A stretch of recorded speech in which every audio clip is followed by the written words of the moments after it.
On July 9th, 1975, a 20-year-old aspiring actor named Kelsey Grammer boarded a flight to Colorado, not for a role or an audition, but to identify the body of his little sister. Before he became known as Fraser Crane, Kelsey was just a big brother who shared a close bond with his sister Karen. When she was murdered just weeks before her 19th birthday, it shattered his world.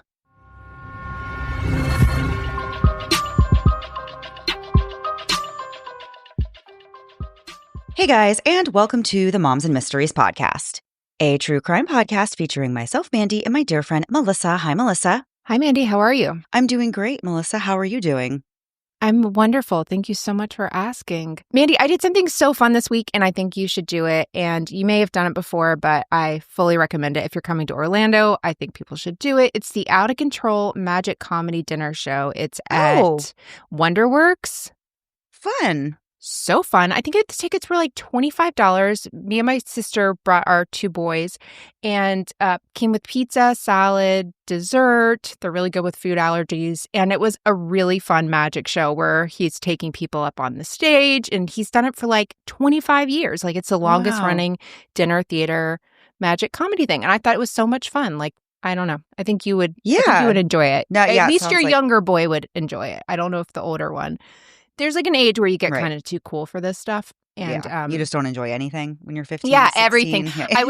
I was sitting next to a teenager and I was like, oh, this is going to suck. Right. And then she was cracking up the whole time. So I was like, okay, yeah, it was a lot of fun. Oh, cool. Yeah, I will have to look into that. I definitely think my youngest would really enjoy that. And now his older brother is off usually doing other things with his friends. So that's something that sounds fun. I could take the little one too. Yeah, it's really fun. You'll like it.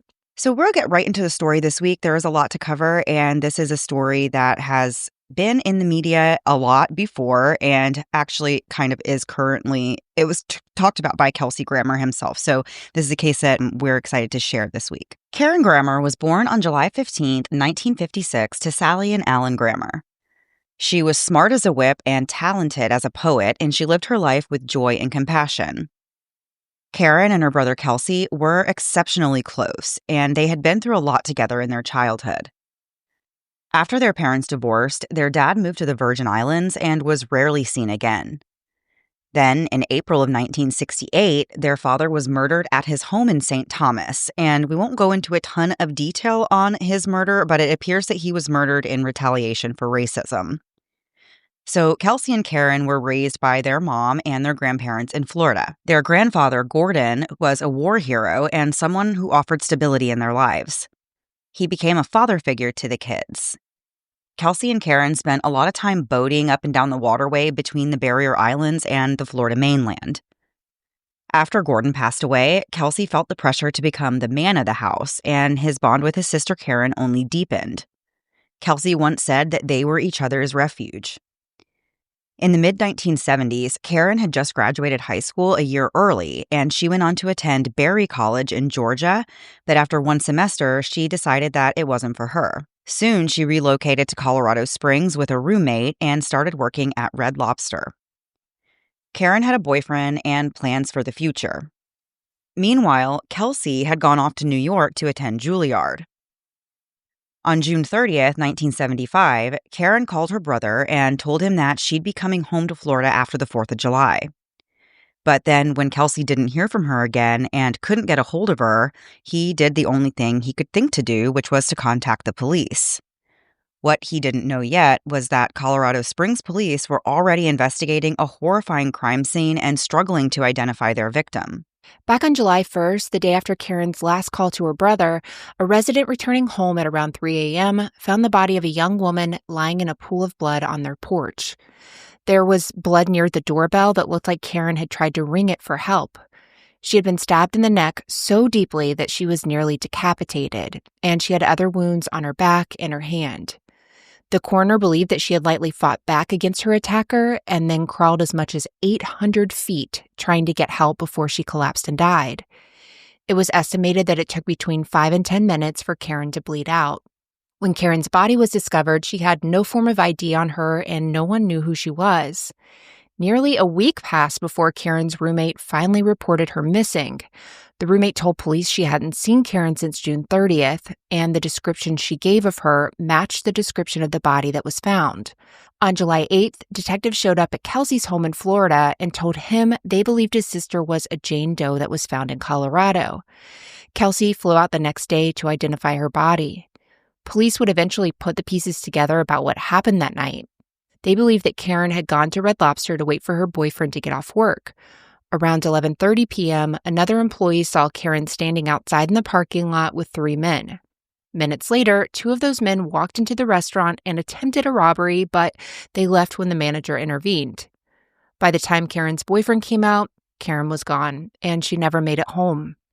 A neighbor told police that they heard a scream around 2:30 a.m., which was shortly before Karen's body was discovered. As it would turn out, Karen was actually the 4th person murdered in Colorado Springs in just a 2-week span.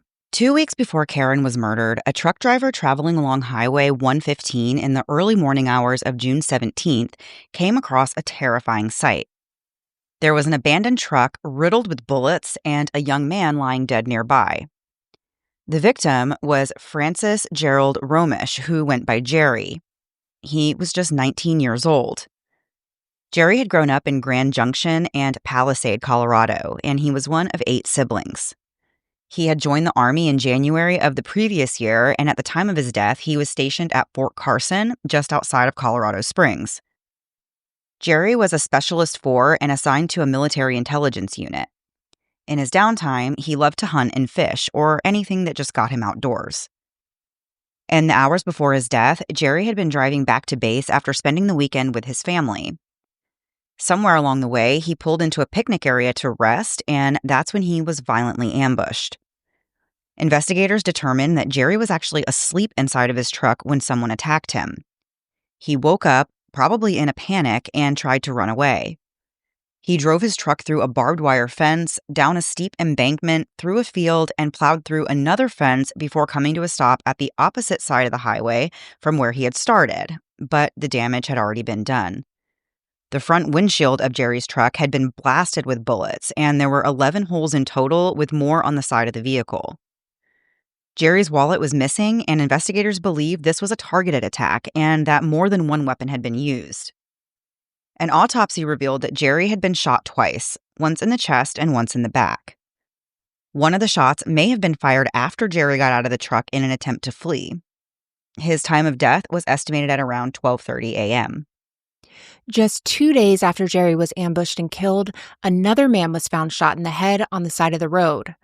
This man's name was Daniel Van Loan, and his story is just as heartbreaking. Daniel was from New York, and he was a military man through and through. He enlisted in the Army in 1964 and served overseas in Korea and Vietnam before being discharged in 1971. After the military, he built a life for himself and his family, which included his wife Mary and their 2 sons. He also had 5 other stepchildren. By 1975, Daniel and his family had settled in Colorado Springs, where he was working as a line cook at the Four Seasons Motor Inn. On the evening of June 18th, he worked his usual 3 to 11 p.m. shift. He was last seen alive at around 11:30 p.m. watching TV in the employee lounge. Just an hour later, around 12:30 a.m., a state patrolman driving along Janital Road spotted something alarming: a man lying motionless near the side of the road, only about a mile from the Four Seasons. And of course, it was Daniel. Daniel had a scarf tied over his face and had been shot in the right temple at near point-blank range. Despite having severe injuries, Daniel was actually unconscious but still alive when he was found. He was rushed to the hospital, but he was pronounced dead about 2 hours later. When police arrived at the scene, they noticed that Daniel was still holding his wallet. It was completely empty, but he had it clutched in one hand as though he was hanging onto it during the struggle. By June 24th, police still had no solid leads and said they were working full-time on it, but they didn't believe Daniel's murder was connected to Jerry's. But that would soon change, because within days, yet another victim was found. This time, the victim was Winford Profit, and he was found in a park near Prospect Lake. Winford was born on January 7th, 1956, and had spent time living in Ohio, Nebraska, and Florida. He had one sister and two brothers, and he was married to his high school sweetheart named Kathy. They were actually newlyweds, and Winford had enlisted in the military not long after they got married. At just 19 years old, Winford was serving as a private first class at Fort Carson and was part of the headquarters company, 1st Battalion, 77th Armor. But on the night of June 27th, everything changed. That night, Winford was riding around with a 17-year-old friend named Jeffrey, and they were looking to buy a small amount of marijuana. Jeffrey gave Winford a $10 bill for this transaction, and then at some point they approached two strangers in a car and asked if they knew where to buy any marijuana, and these strangers said yes. Winford and Jeffrey followed the two men to a park near Prospect Lake. There, Winford left Jerry in the car and walked off with one of the men to a secluded spot while the other man stayed behind. Not long after, the man who left with Winford returned, but Winford didn't come back. He approached Jeffrey, who was still waiting in the car, and Jeffrey immediately sensed that something was off, but he didn't realize that Winford had been attacked. He just suspected that the stranger might actually be a narcotics officer or something. So Jeffrey panicked and started running straight into a lit area of the park. The man chased him for a moment, but backed off when Jeffrey did finally reach the light. Around that same time, residents at a nearby home on Prospect Lake Drive heard someone on their front porch, and when they opened the door, they saw Winford. He had been stabbed just below the heart with a wound that was between 6 to 10 inches deep. But despite that, he managed to walk from wherever he was attacked all the way to the nearest house. He was still clutching that $10 bill meant to buy the marijuana with. The people inside the house called for help, and Winford was rushed to a hospital and taken into surgery, but it was too late. He died a few hours later. What's interesting about Winford's murder is that unlike the two men before him, Winford was stabbed rather than shot. And in a chilling parallel, Winford managed to make it to someone's porch before collapsing, just like Karen Grammer, who was found murdered days later. At the time, investigators insisted that Karen's case was not connected to any of these others. And we have so much more to get into after a quick break to hear a word from this week's sponsors. I'll be honest, I'm not someone who loves having people over to my house, but part of summer is barbecues and cookouts, and if I'm going to do it, I want it to be as easy and as stress-free as possible. And that's why I got the Dash Prep Deck from Wayfair. It lets me chop everything ahead of time, veggies, toppings, condiments, and I have it all laid out in one place. It looks nice, it saves space, and it makes me look way more put together than I actually am. And while I was on Wayfair, I also grabbed this cat tree with a hidden litter box for my cat Luna. And also, spoiler alert, we also got another cat named Nova, but it blends right into our space like a cute piece of furniture, so I don't have to see or smell anything. It's one of those things, though, that I do wish I had bought sooner. But Wayfair really is just this one-stop shop for all the stuff that makes summertime better, just life better. Between patio furniture, grills, lawn games, string lights, you name it, whether you're having a full-on pool party or just trying to make your backyard feel less chaotic, they've got it. And with fast, free delivery, even on the big stuff, it couldn't be easier. So however you kick back, out back, head to wayfair.com and let them help make it effortless. Shop outdoor furniture, grills, lawn games, and way more for way less. Head to wayfair.com right now to explore a huge outdoor selection. That's WAYFAIR.com. Wayfair, every style, every home. Okay, let me just say that I've tried a lot of things to make dinner easier, and Suvie is hands down the most impressive. It's like this little smart kitchen robot that sits on your counter and basically does the thinking and the cooking for you. I can pop in the meals, schedule them ahead of time, and Suvie keeps everything refrigerated until it's time to go. And then it starts cooking automatically. There's no prep, no shopping, no trying to remember what it is I bought at the store 3 days ago, and also, hey, is this still good? And there's definitely no piles of dishes. The tap to cook cards, you literally just tap the card to the Suvie and it knows what to do. That part honestly feels a little like magic to me. It's so cool. The meals are chef designed and taste so much better than anything I get from takeout, and I can actually choose ones that work for my family. There are over 50 to pick from, and I've been able to filter out things like allergens. Also, they have family-friendly meals, and if I'm going out of town, I can just skip weeks when I need to. It's super flexible and way more affordable than eating out all the time. What I also really love is that when I want to cook with my own ingredients, the new Suvie 3.0 Plus can do everything. It can air fry, it can slow cook, it can roast, all of it. I don't have to pull out 5 different appliances anymore, and it makes dinner one less thing I have to stress about. So if you've been looking for a smarter way to do dinner, Suvie it is. Go to suvie.com/moms to get 16 free meals when you order. That's SUVIE.com/moms. That's moms with an S to get 16 free meals with your risk-free trial. Save time, eat better with Suvie. And now back to the episode. So before the break, we were discussing this 2 weeks of basically terror in Colorado Springs, where has been murder after murder, some involving guns, and now more recently there has been the last murder that we spoke about was a stabbing. So police are trying to put together exactly what's going on, who's involved, if those even have anything to do with each other. And so in yet another twist, just hours after Karen's body was found, another man was murdered. And this man was named Milton Abramson. Milton was born in New York in 1916, and he served in the Army. He was 64 years old at the time of his murder and had lived a long, quiet life. At the time of his death, he was working as a cab driver for the El Paso Cab Company, which exclusively served Fort Carson. And his job was simple. He was transporting soldiers around the military base. But on that July 1st, his routine job turned deadly.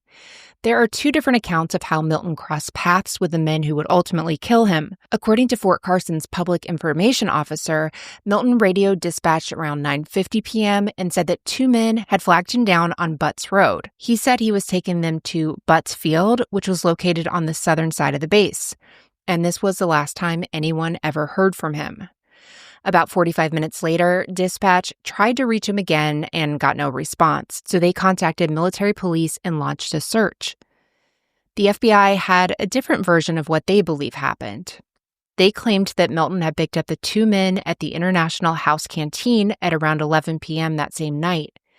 At 1 a.m. on July 2nd, just 1 hour after Karen Grammer's body was found, searchers found Milton's cab abandoned in a ditch along the access road to Butts Field.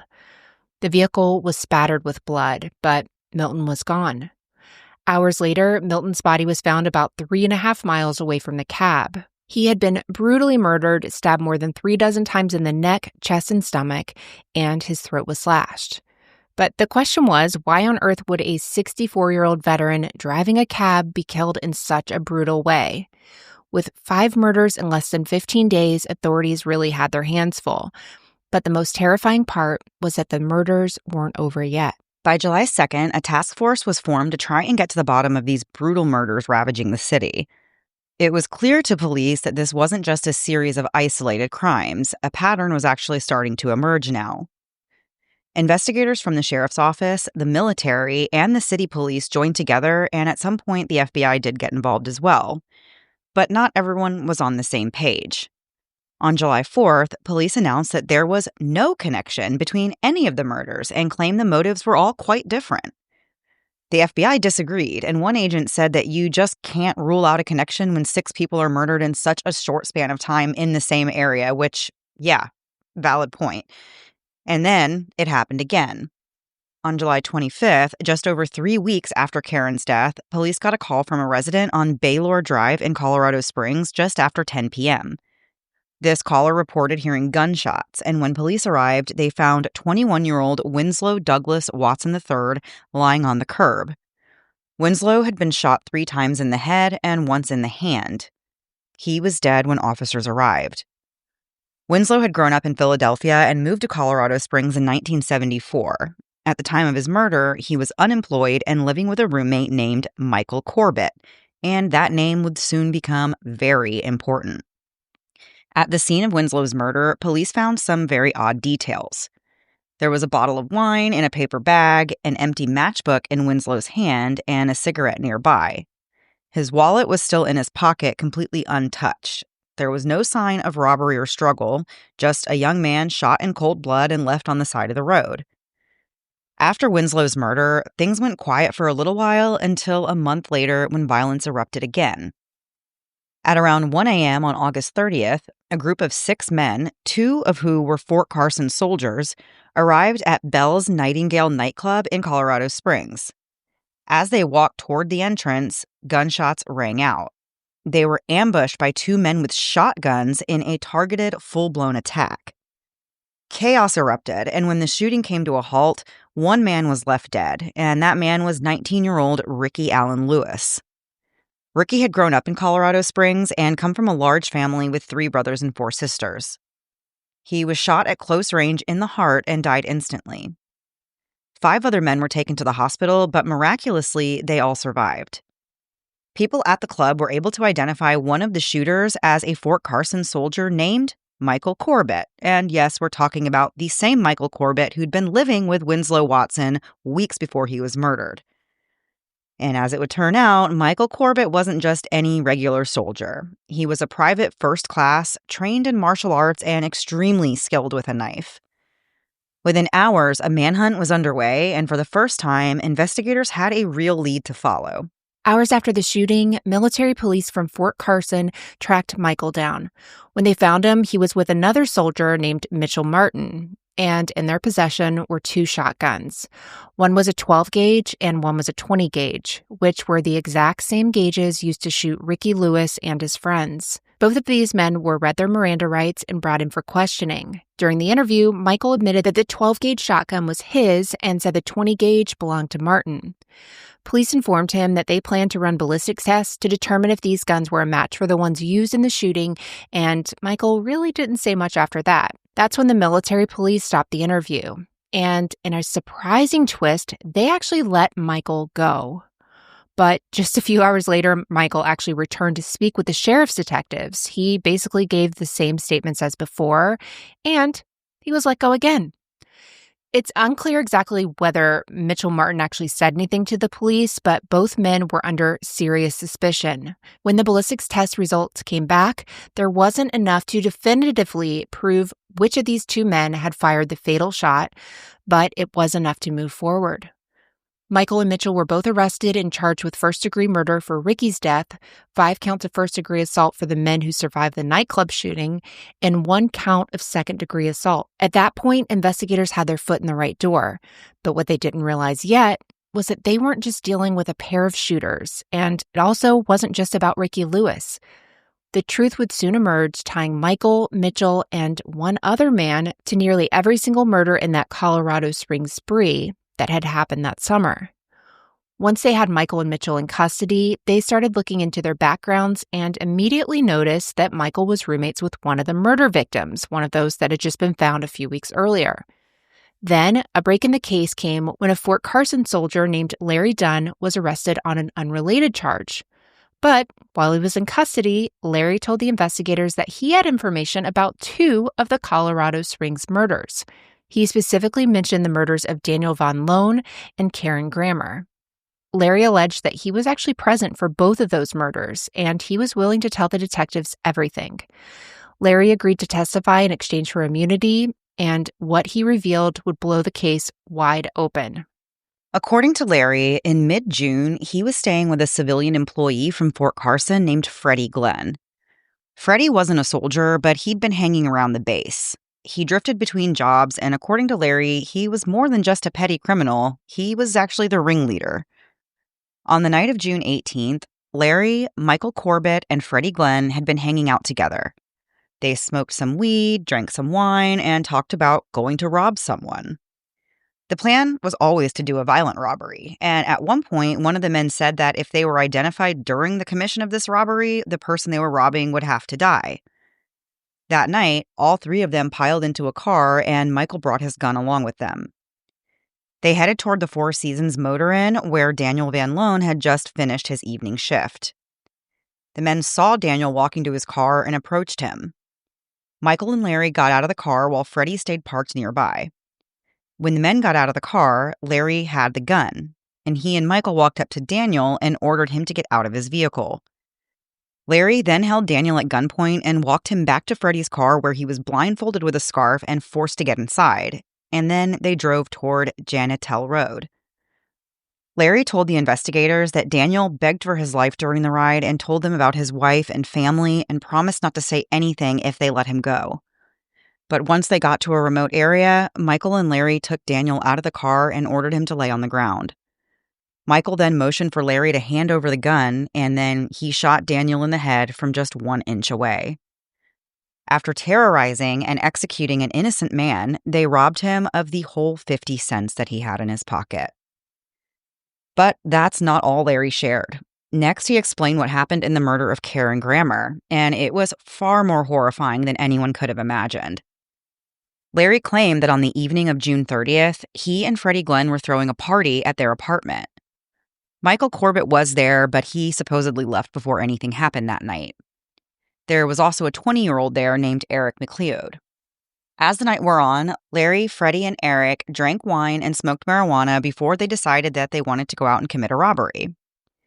Larry brought a .38 revolver and Eric had a knife. They drove aimlessly for a while until Larry suggested that they rob the Red Lobster restaurant. When they arrived, Freddie stayed in the car while Larry and Eric approached the restaurant. Karen was sitting outside when the men walked up. Larry said that he told Eric to go get Karen to come with them, and when she resisted, Eric showed her a gun. They forced her into the car where Freddie was waiting in the front seat.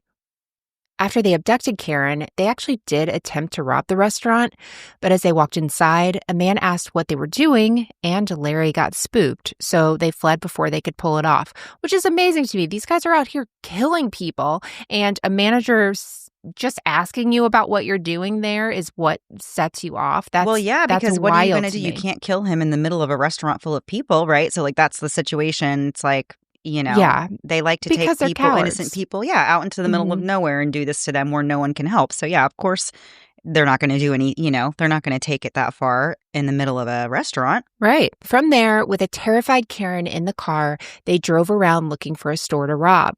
They stopped at a Quickway store, but it was closed, so they went to a 7-Eleven on East Pikes Peak Avenue. Larry and Eric went inside and robbed the store and got away with $60 in cash and some cheap jewelry. One of the most infuriating things in this story to me is how little money they're getting in these robberies. Absolutely.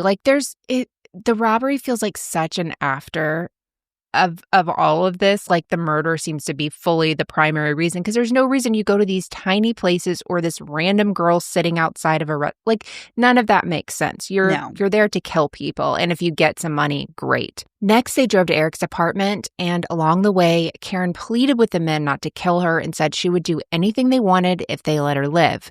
But the men ignored her. At the apartment, Freddie and Karen went into the bedroom, and Freddie raped her. While that was going on, Larry and Eric sat in the other room talking about what they should do. Neither of them wanted to kill Karen, apparently. Larry actually said that if the girl was going to be killed, Freddie was going to have to be the one to do it. About 30 minutes later, Freddie came out of the bedroom and Eric went in to unleash another brutal attack on Karen. And when he was done, Larry went in after him.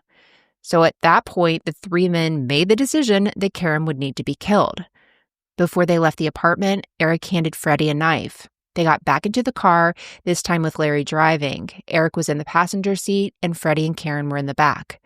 They drove to a dark alley, turned off the headlights, and stopped. Freddie and Karen got out of the car, and Larry and Eric watched as Freddie stabbed Karen in the throat.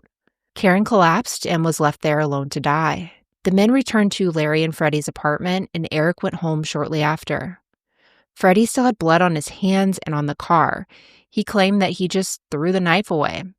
Larry and Freddie then smoked more marijuana and went to bed as if nothing happened. So once these details started to emerge, investigators were able to start holding people accountable for this brutal string of murders. The first person was Eric McLeod.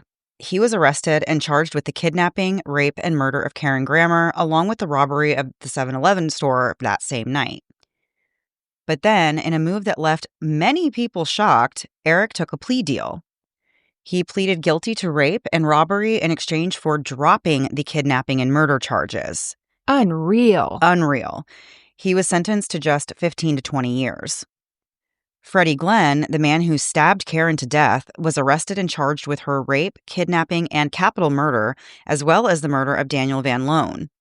He pleaded not guilty and would later stand trial. Meanwhile, Mitchell Martin, the soldier who was arrested alongside Michael Corbett, sat down with detectives, and they offered him a deal. If he gave a full confession, they'd offer a reduced charge of accessory to murder. And Mitchell took this deal. He told investigators that Michael and Freddie were the ones who killed Winford Profit, the soldier who was lured to Prospect Lake with that promise of buying marijuana. And when he was asked why Michael would kill someone over a drug deal, Mitchell said it was because Winford might be able to identify him. Might be able this to. doesn't make any sense whatsoever. Mitchell also confirmed that Michael was the one who fired the shotgun outside the nightclub the night that Ricky Lewis was killed, and Mitchell said he drove the getaway car. Based on these confessions, Michael Corbett was charged with 3 additional counts of first-degree murder for the deaths of Daniel Van Loan, Winford Profit, and Winslow Watson, who was his own roommate. He pleaded not guilty and would be tried separately from Freddie. At this point, though, there were still 2 murders that were left unsolved. No one was held accountable for the murder of Jerry Romish, the young soldier who was ambushed while he slept in his truck, or for Milton Abramson, the cab driver who was stabbed over 30 times and dumped in a ditch, and their cases actually remain open and unsolved to this day. Whoa. As for Kelsey Grammer, the years that followed his sister's brutal murder were absolutely agonizing for him. He described feeling out of touch with reality, and he was just living in New York with a girlfriend that really didn't know how to help him. He spent his nights roaming the city streets, pacing around, just spiraling, and deliberately wandering into dark alleys looking for fights. Eventually, Kelsey started auditioning again, and in January, 6 months after Karen's death, he was offered a spot with a Shakespeare company in San Diego, and that opportunity is what launched his acting career. But even as the world saw him as a shining star on Cheers and Frasier, behind the scenes, he was battling his grief and addiction. He was drinking heavily, using cocaine, and constantly pushing himself to the edge. Kelsey himself later said, "It's remarkable that I survived some of that. I might be asleep on one of the benches on the Cheers set, and then when it was my turn, I'd just stand up and go do it." Which is honestly, it's so sad to hear that, especially, my mom used to love watching Frasier when I was growing up, so I love that was Frasier. always on, and so that was one of the TV sitcoms that I remember just Right. having on in my house all the time, and I always loved it too. I always thought it was very funny, but just thinking about what he was actually going through during that time, while he was Yeah. working on those projects, is just absolutely so heartbreaking. Yeah. And we have more to get into after one last break to hear a word from this week's sponsors. You know that feeling when it's 100 degrees outside, but you still have to look like a functioning adult instead of someone who gave up halfway through January? Well, that's me right now. And that's why I've basically moved into these linen tops I got from Quince. I bought 3 different colors because I knew I'd be wearing them on repeat, and I was right. They're light enough for the Florida heat, but they still look polished, even when I'm just in shorts and sandals or running to Publix. Somehow it gives this put together without actually trying too hard look, which is really all I'm looking for in life. Quince makes beautiful, high-quality staples like 100% European linen washable silk and the softest cotton sweaters, and it's way more affordable than what you'd expect. Like these tops start at $30. If you've ever talked yourself out of buying something because it felt too extra, this is your permission slip. Another thing I like about Quince is that everything's made in safe, ethical factories with premium fabrics and finishes so you can feel good in it and about it. Whether you're traveling, heading out for dinner, or just trying to survive a humid Tuesday, Quince has something that'll fit right in. I use it and you should too. Give your summer closet an upgrade with Quince. Go to quince.com/moms for free shipping on your order and 365-day returns. That's QUINCE.com/moms to get free shipping and 365-day returns. Quince.com/moms. Okay, so everyone knows Mandy is the animal person on this show, but I think I might be catching up. We just added a second cat to our family. Her name is Nova, and she is such a doll. But the thing I was worried about is 2 cats means 2 litter boxes, and honestly, I would not survive it without Pretty Litter. Pretty Litter isn't just regular litter, it's like smart tech for your cat's health. It actually changes color to help you monitor things like pH levels and even signs of blood in your cat's urine. I track everything else in my life, so why not track something else that actually matters? Plus, it controls odor so much better than anything else I've tried, and it lasts up to a month.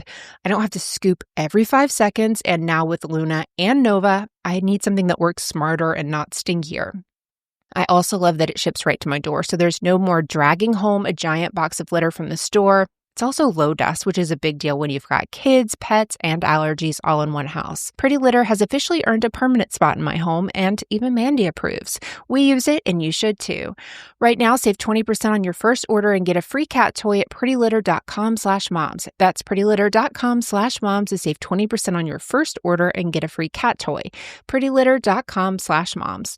Pretty Litter cannot detect every feline health issue or prevent or diagnose diseases. A diagnosis can only come from a licensed veterinarian. Terms and conditions apply. See site for details. And now back to the episode. Before the break, we were discussing these plea deals that some of these guys were taking, and also what Kelsey Grammer, who we really know in this story, what he was going through after his sister's murder. And so after months of investigation and confessions, Freddie Glenn's trial for the murder of Daniel Van Loan began on February 10th, 1976. If he was found guilty of first-degree murder, he would be eligible for the death penalty. Prosecutors made their case clear. It didn't matter whether Freddie had pulled the trigger.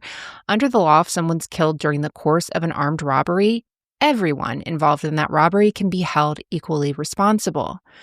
According to the prosecution, Freddie, Michael Corbett, and Larry Dunn decided they needed money, so they went looking for an innocent person to rob, and Daniel Van Loan was the unlucky victim. He was taken at gunpoint, blindfolded, shoved into their car, and then executed and left on the side of the road. Larry took the stand and detailed everything that happened that night, but Freddie told a different story. Freddie claimed that he had no idea what was going on and that he was blindsided when Larry and Michael brought Daniel over to his car in the parking lot of the Four Seasons. He said there was absolutely no discussion about robbing anyone and no mention of a weapon. According to him, he was just there, which is very convenient to say. Like, I had nothing to do with any of this. I just was there. I didn't know they were doing that. Right. That's a wild thing to say. Freddie said he drove them all to Janitel Road as instructed, but he didn't hear what was going on during the ride because the gravel hitting the car was too loud. He said Larry and Michael brought Daniel outside the car, but it was so dark, Freddie wasn't able to see anything. But he said he did hear the gunshot. Then the others came back in the car and said, quote, "Let's get out of here." Freddie said he didn't call the police or ask for help because he was scared, confused, and high. He said he had taken 2 hits of acid, smoked some marijuana, and drank a little wine that day. He said Michael was a tough dude and a bad fella, and he didn't want to mess with him. Prosecutors brought in Dr. Terry Jones, a doctor who had previously interviewed Freddie. Dr. Jones testified that Freddie told him a very different story during that interview. He told the doctor that he did hear Michael and Larry asking Daniel how much money he had. Daniel said he had 50 cents. He also told Dr. Jones that he saw Michael make Daniel lie down on the ground and watched as Michael raised his arm, and then heard the shot. On February 14th, the jury returned with a verdict. Freddie was found guilty of first-degree murder, and he was sentenced to life in prison. Michael Corbett also went to trial for Daniel Van Loan's murder, and prosecutors presented a similar case as Freddie's, and they also had Larry testify as their main witness. The defense did not offer any evidence, but said Larry was the killer and not Michael. In the end, Michael was found guilty of first-degree murder and sentenced to life in prison. Just 1 month after he was convicted in Daniel's murder, Freddie Glenn was back in the courtroom to stand trial for the kidnapping, rape, and murder of Karen Grammer. This trial began on March 11, 1976, and if he was found guilty, he would be eligible for the death penalty. Prosecutors laid it all out for the jury. They acknowledged that there had been multiple men involved in Karen's kidnapping and assault, but said that it was Freddie who stabbed her in the throat and left her to bleed out. Just like in the previous trial, Larry Dunn was the star witness for the prosecution. He gave a very detailed and horrific account of what happened that night. This time, Freddie's defense team had a different strategy. They leaned heavily on the idea that Freddie had been high on LSD, marijuana, and wine, and therefore he was not in control of his actions. They also tried to shift the blame onto Larry Dunn and suggested that he was the person truly responsible for Karen's kidnapping and murder. Michael Corbett was called to the stand, but he didn't really give them a whole lot. He pleaded the fifth on most questions, especially when it came to who else was in the apartment and what conversations he had with Freddie that night. He did admit that he had stopped by Freddie's place around 7 p.m. on June 30th. Michael said that he saw acid and marijuana in the apartment and alleged that Freddie had consumed quite a bit. He said Freddie was spaced out and wasn't himself. But the jury wasn't buying it. After just 5 days of testimony, they finally had a verdict. Freddie Glenn was guilty on all counts. The jury recommended the death penalty for Karen's murder, which the judge did later impose. By April, Michael Corbett was up for another trial, this time for the murder of Winford Profit. Prosecutors told the jury that Michael had made a habit of eliminating anyone who happened to see his face. And in the case of Winford, all he did was approach Michael and Freddie looking to buy pot, and for that, he was stabbed in the chest and left to die, all while he's still clutching this $10 bill. Prosecutors suggested that the plan was to kill Winston's friend Jeffrey that night too, but they just couldn't get to him in time. Prosecutors said Michael was a machine. He was trained and he was geared for killing. One witness testified that on the day after Winford was murdered, Michael admitted to killing a man who wanted to buy marijuana and even pulled out a knife to show the person what he claimed were bloodstains. But the witness said they could only see faint gray marks. The witness said that Michael killed Winston for money. Another witness said that Michael told him about the attack as well. Mitchell Martin, who had already confessed to being involved and was not fully cooperating with the prosecutors, testified that Michael confessed to stabbing Winston. The defense called the murder a crime of impulse and said it wasn't a planned attack and therefore was not first-degree murder. At the most, they said he should be convicted of second-degree murder. But jurors disagreed. On April 24th, they found Michael guilty of first-degree murder in the death of Winford Profit. Freddie Glenn also stood trial for Winston's murder, but his case was moved to Boulder due to all the coverage in Colorado Springs. Unfortunately, there isn't much information about his trial, but we do know that he was found guilty. In June of 1976, prosecutors made the decision to drop the charges against Michael for the shooting of Ricky Lewis outside Bell's Nightingale Club. They said there were evidentiary issues and conflicting accounts of the events. First, a key statement made by Michael was suppressed by the court and couldn't be used at trial. And then there was conflicting evidence as to who actually shot Ricky. Witnesses said it was Michael, but the ballistics report seemed to point to Mitchell Martin as the gunman. The evidence just wasn't strong enough to prove who pulled the trigger, so the charges were dropped, which makes me crazy because we know it's this 3 guys. One of you did it on all of these. So I understand the law of it, but my gosh, it's so frustrating. And for his family, because that's not fair. They're charging some of these guys with multiple murders, like you said, just based on the fact that they were there. But now they're like, in this case, no one's getting charged. Like, that's tough, to like, move along. Mm-hmm. Yeah. I'm sure that was very upsetting. On January 4th, 1977, Michael pleaded guilty to the murder of his former roommate, Winslow Watson III. He said the motive was a loaf of bread that Winslow had stolen from a neighbor. The neighbor complained to Michael, and Michael told them not to worry about it, and he'd take care of it. Days later, Michael and Winslow were sitting by the road drinking wine when Michael handed Winslow a gun and showed it off to him. Winslow admired the weapon and then handed it back to Michael. At this point, Michael reportedly said, quote, "That's not how you handle it. This is how you handle it." And then he pointed the gun at Winslow and pulled the trigger. Terrifying. Yeah, Michael was sentenced to life in prison for that murder. After their convictions, both Freddie and Michael filed appeal after appeal, but none of them were successful. Then in October of 1978, things changed. A lot. That year, the Colorado Supreme Court overturned the state's death penalty, which meant that all existing death sentences, including Freddie and Michael's, were automatically commuted to life in prison. However, at the time, a life sentence in Colorado didn't mean what most people assumed it meant, which is life in prison. Right. Instead, it actually meant you would be eligible for parole in 10 years. So by the mid-1990s, Freddie and Michael were eligible to walk free. Unreal. Michael first became eligible for parole in 1996, and he has thankfully been denied every time since then. While in prison, he reportedly made efforts to rehabilitate and earned 2 associate's degrees and started working towards a bachelor's degree. But despite these efforts, the parole board denied his parole again in 2010, and he remains behind bars. Freddie became eligible for parole in October of 2006, but he's also been denied at every hearing. Freddie has claimed that at the time of these horrific murders, he was just a scared teenager who got caught up in the wrong crowd and went along with everything because he feared for his own life. But nobody was really buying that. And in fact, even retired police officers have continued to show up to Freddie's parole hearings to make sure that he never walks free. I do love that. Me too. At first, Kelsey Grammer said it was really just crushing and just impossible to accept that Freddie might one day be released from prison. But someone from the parole board told him something that kind of changed his perspective a little bit, or at least helped him understand. But they said it's called the criminal justice system, not the victim's justice system.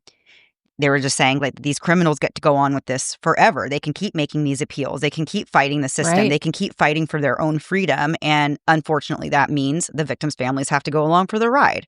And Kelsey said it did help him understand, what he was up against exactly. But of course, that doesn't make things any easier. And I do think that is honestly such a profound statement to say, like, it's called the criminal justice system, not the victim's justice system. And we see that nonstop in cases where it's like, did the victim get any justice? Or, is it, are we still kind of like trying to figure out how to get criminals a lighter sentence? Like, it is kind of one of those things you're like, well, it's really amazing, like, how many, and I understand the reasons and all that, but how you can be convicted of something and you can have all these steps to for parole, for trying to get your case thrown out, all this stuff that goes on and on and on. And so these poor victims' families are showing up at each thing because they're like, we have to be there because there is a chance that the judge would, not saying that the judge would do something bad, but like being there helps show them, like, we still care about this person. Right. And we're still not okay with this. Right. And beyond just having to show up or feeling like you have to show up to these things, Right. It's the anticipation of these hearings and the dread of them and like not knowing what's going to happen and like living with that constantly all the time just has to just eat away. It makes my heart go out really to all the families of the victims in these stories. Yeah, absolutely. So today, only one of Karen's killers is still alive. Michael Corbett died of kidney failure in 2019. He actually never got out of prison. Freddie Glenn is still alive and serving his sentence, with his parole hearing being in 2027. Kelsey Grammer has said that when the time comes, he'll be there, just like he's been for all the other hearings for years. He said he'll keep fighting to keep his sister's killer behind bars for as long as he lives. Kelsey faced further tragedy in 1980 when his paternal half-brothers, Billy and Stephen, these guys were twins, were killed in a suspected shark attack while scuba diving in the Virgin Islands. Stephen's body was found washed up on a beach, and Billy was never found. Through all the loss, Kelsey's managed to keep moving forward, and in an interview with Variety, he said, quote, "Every one of us is going to experience some terrible loss. I just got a big dose. I think you come to look at it as part of life." Kelsey also says that he believes his sister's killer, Freddie, does feel remorse, but that doesn't entitle him to freedom. I like that. Like, you can feel remorse, but it doesn't mean you should be out. On May 6, 2025, Kelsey released a book titled Karen, A Brother Remembers. In it, he tells the story of his sister, not just the horrific way she died, but also about the vibrant, loving, and creative person that she was. The book includes graphic details from police reports regarding Karen's final moments, which Kelsey actually debated whether to put in or not. But he said he feels there is something truly beneficial in knowing the truth. If anything, it's ammunition to help keep Freddie behind bars. Kelsey said that while he can forgive Freddie, he's not going to let him get out of paying for what he did. Kelsey recently said, quote, "I spent a long time on her death and very little on her life." And that's what I hope people will take. Spend time on the life you lost. Spend time on the life you shared rather than the day you lost it. Mandy, before we were recording this, you wrote me and were like, have you heard how terrible this story is? And I didn't know of Kelsey Grammer's sister being murdered. I had no idea it was part of this crazy killing spree, that so many people were killed for literally nothing. 50 cents, literally just people who wanted to kill. And yes, it sucks that they were young and they did all these things, but that is terrifying. All of these situations were terrifying because it could happen to anyone. Anyone, and completely innocent people. And a lot of them didn't even make sense. And they say that robbery was the motive, but it's like you were saying earlier, it seems more like you were intentionally just looking to murder people because, right. And in some cases, the victims still had the money in their hands, right. And these guys didn't even take the money. So it's like, right. You didn't want the money because you didn't even take their money. You just killed them, like, for no reason. I just will never understand people who do this. And then it always, also, I feel like it is extra terrifying to think about, like, 2 or 3 people, like, working together to do this. And, like, nobody has the thought that, like, hey, this is, like, insane. I'm not going to be a part of this. Like 3 of you agreed to do this. Right. And continued to do it. It wasn't like one night that you couldn't get away. You just continued to show up week after week just to keep doing this. And like the thing that really upset me was in Karen's story when the 3 guys were assaulting her and the 2 were like, we're not going to kill her. He's going to have to kill her. But then all of a sudden they're like, okay, I guess, she does have to die. She does have to die.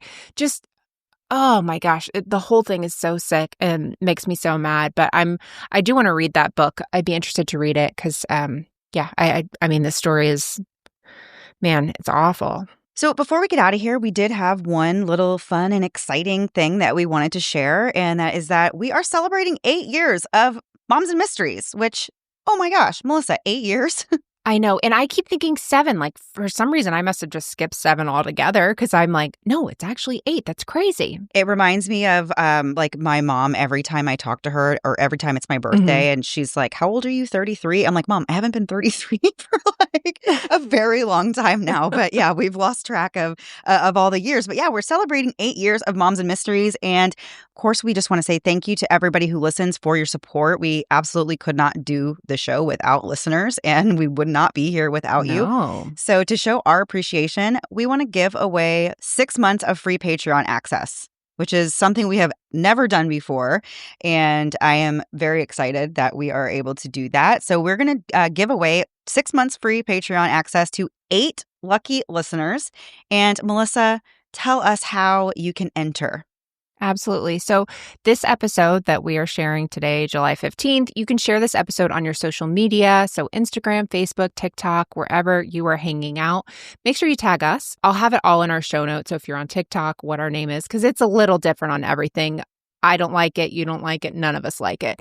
But you can use the hashtag Moms and Mysteries so we can actually find your post. But the big thing is if you're on a private account, we can't see it, so we can't really include your post.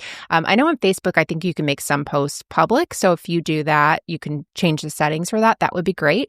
And we will choose our winners next Tuesday, July 22nd.